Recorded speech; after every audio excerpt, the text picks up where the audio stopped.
जय हिंद प्यारे साथियों, मैं विनय यादव।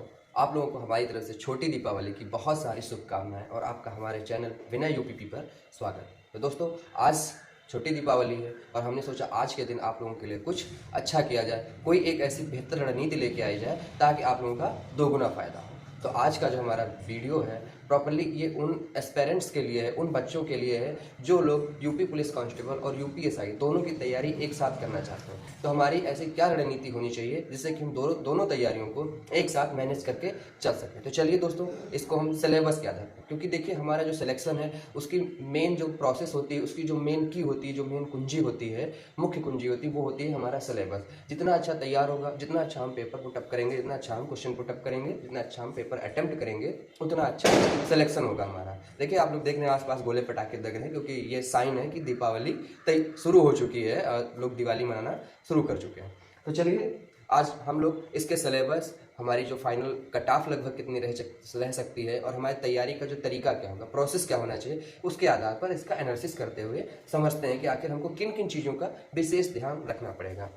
तो दोस्तों, सबसे पहले जैसा कि आप लोग एक नज़र में देखते होंगे तो आप लोगों को लगता होगा कि सिलेबस तो दोनों का सेम है। जैसे हमने इधर लिख भी रखा है कि यूपी कांस्टेबल और यूपीएसआई, और नाम मैंने सिलेबस में जो सब्जेक्ट हैं एक ही तरफ लिख रखे हैं। इधर मैंने नाम नहीं लिखा, यहाँ पे हिंदी, रीजनिंग, मैथ्स और जीएस मैंने इधर सिलेबस लिख रखा है। लेकिन अब आप सोच रहे होंगे जब सब कुछ सेम है तो पढ़नी तो मुझे एक ही चीज़ है, तो फिर इसमें डिफरेंस क्या है, आखिर मैं ऐसा क्या करूँ जो मतलब मुझे इधर अलग करना पड़ेगा कुछ। तो देखिए, इसका जो नंबर ऑफ क्वेश्चंस है, पेपर का पैटर्न है, वो एकदम अलग है, एकदम जुदा जुदा है।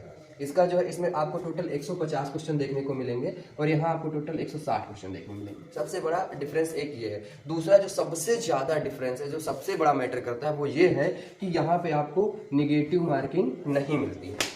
यूपीएसआई में आपको निगेटिव मार्किंग नहीं मिलती है, जबकि आपको यूपी कांस्टेबल में निगेटिव मार्किंग मिलती है। देखिए अब दोनों यहाँ पे बहुत ज़्यादा मैटर करेंगे, क्योंकि देखिए यहाँ पे अगर आप 5 क्वेश्चन करते हैं और 5 में एक गलत हो जाता है तो आपको 10 नंबर मिल जाएंगे, क्योंकि 2.5 नंबर का एक क्वेश्चन होगा। और इधर अगर 5 क्वेश्चन करते हैं उसमें से आपका एक क्वेश्चन गलत हो जाता है तो सबसे पहले वो गलत वाला कटेगा, बचेंगे आपके 8 नंबर। ठीक है, उन 8 नंबर में से जो गलत क्वेश्चन हुआ उसका भी 1/4%, यानी कि 1/4, यानी कि आपका लगभग आधा नंबर कट जाएगा। तो आपको मिलेंगे कितने, 7.5 नंबर। तो यही डिफरेंस होगा। और आधा आधा नंबर, एक नंबर कितना ज़्यादा मैटर करता है आपके सिलेक्शन में, आप लोग इन सब चीज़ों को भली भांति जानते हैं। अब एक चीज़ और देखिए यहाँ पे जो क्वेश्चन है वो आपको हिंदी में 37 क्वेश्चन मिलेगा, यहाँ पे आपको 40 मिलेगा। रीजनिंग में आपको यहाँ पे 55 से 57 क्वेश्चन मिल जाएगा, लेकिन यहाँ पर आपको 40 ही मिलेंगे। मैथ्स में आपको 18 से 20 क्वेश्चन मिलेंगे, यहाँ आपको 40 क्वेश्चन ही मिलेंगे टोटल। और यहाँ आपको जीएस में 38 मिलेगा और यहाँ आपको 40 ही मिलेगा। ठीक है, तो अब देख सकते हैं यहाँ पे जो क्वेश्चंस हैं सबका सेम है, जितना प्रत्येक सेक्शन वाइज सारे क्वेश्चन सेम है, लेकिन इधर डिफरेंस है, बहुत ज़्यादा उतार चढ़ाव। तो एक अंतर यहाँ से आ जाता है। देखिए आपको अगर यूपी पुलिस में सिलेक्शन लेना है तो आप क्या करेंगे, सीधे रीजनिंग और हिंदी पे सबसे ज़्यादा फोकस करेंगे, उसके बाद मैथ को, और जीएस जो सबसे बड़ा और मेजर पोर्शन है, लेकिन आप इस पर बहुत ज़्यादा फोकस ना करके थोड़े से भी काम चला सकते हैं।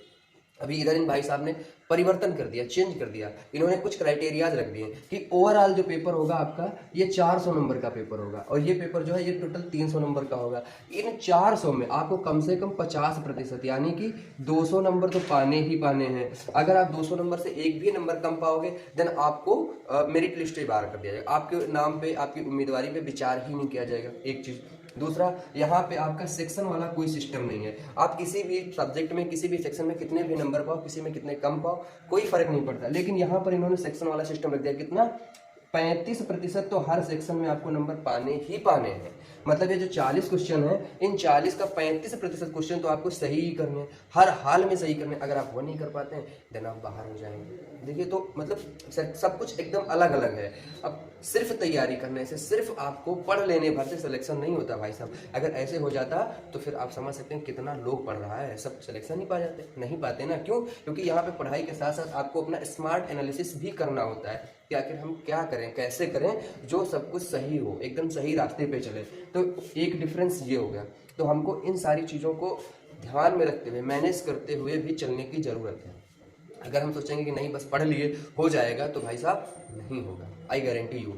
नहीं होगा, सिर्फ पढ़ने से नहीं होगा, एक चीज। अब दूसरा हम देखते हैं, जैसे यहाँ पे हमको जीएस में 38 क्वेश्चन मिलता है, लेकिन यहाँ पे जो सब्जेक्ट का, जीएस में बहुत सारे सब्जेक्ट होते हैं ना, तो सब्जेक्ट का डिस्ट्रीब्यूशन होता है वो लगभग बराबर होता है। जितना क्वेश्चन आपको यहाँ पे हिस्ट्री से मिलेगा, उतने लगभग ज्योग्राफी से, उतने पॉलिटी से, उतने आपको इकोनॉमिक्स से मिल जाएगा, और उतने करंट से, और फिर यूपी स्पेशल से। लगभग जो 6-7 सब्जेक्ट इसके अंदर होते हैं सब सेम चलते हैं। लेकिन यहाँ पे ऐसा नहीं है भाई साहब, यहाँ पे बहुत बदलाव है। बदलाव सबसे ज़्यादा आपको यहाँ पे क्वेश्चन मिलेगा कहाँ से? पॉलिटी से। पॉलिटी में भी वो जो एक्ट होते हैं ना, जो संशोधन होते हैं, वो ज़्यादा क्वेश्चन मिलेंगे, क्योंकि आप दरोगा बन के विवेचक बनोगे, आरक्षक नहीं।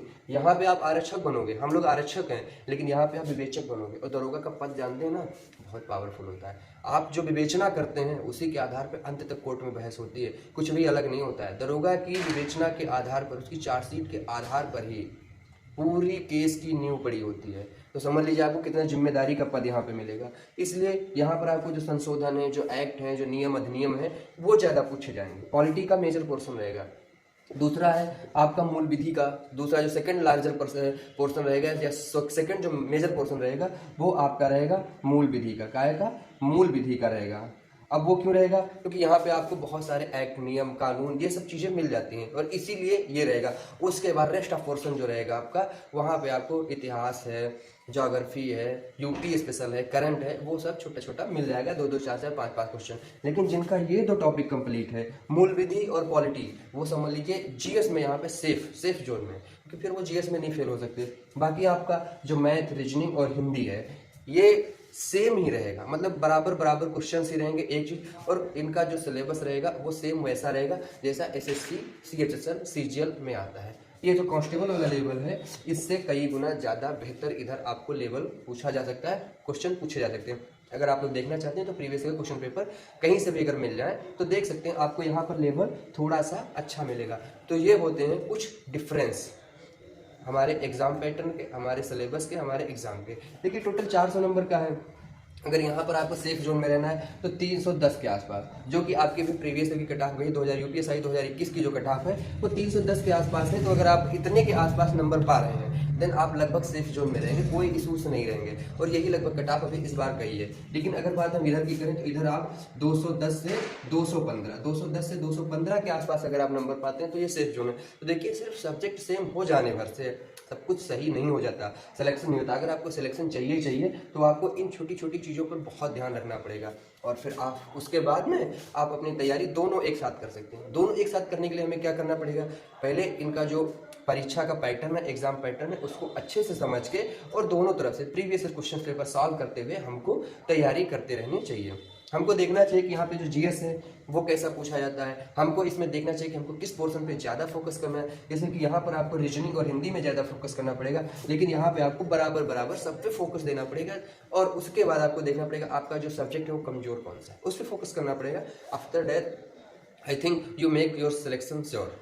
आपका जो सिलेक्शन है वो लगभग श्योर हो जाएगा अगर आप इन सब चीज़ों को ध्यान में रखेंगे। और ये बातें मैं आपको क्यों बता रहा हूँ? क्योंकि भाई साहब मैं खुद ही एस्पिरेंट्स हूँ। इस बार यूपीएसआई का उम्मीदवार तो मैं खुद ही हूँ। जितना वेट आप लोग कर रहे हैं उतना इंतजार मैं खुद कर रहा हूँ यूपीएसआई का, कि जल्दी से भर्ती आए, हम भी फॉर्म भरें और देखते हैं कि कंधे पे स्टार लगता है कि नहीं, क्योंकि तैयारी हम भी कर रहे हैं। तो दोस्तों आज की क्लास में इतना, फिर मिलेंगे किसी दूसरी क्लास में। तब तक के लिए दीपावली मनाओ, खुशियाँ मनाओ, फुलझड़ी और पटाखे जलाओ आराम से, लेकिन थोड़ा सा बचा के। और एक बार पुनः आप लोगों को हमारी तरफ से दीपावली की बहुत सारी ढेर शुभकामनाएं। एकदम जम के पढ़ाई करना, और अगली जो दिवाली है कम से कम इतनी उम्मीद होनी चाहिए भाई साहब कि आपके पास वर्दी होनी चाहिए। तो जय हिंद दोस्तों, नमस्कार।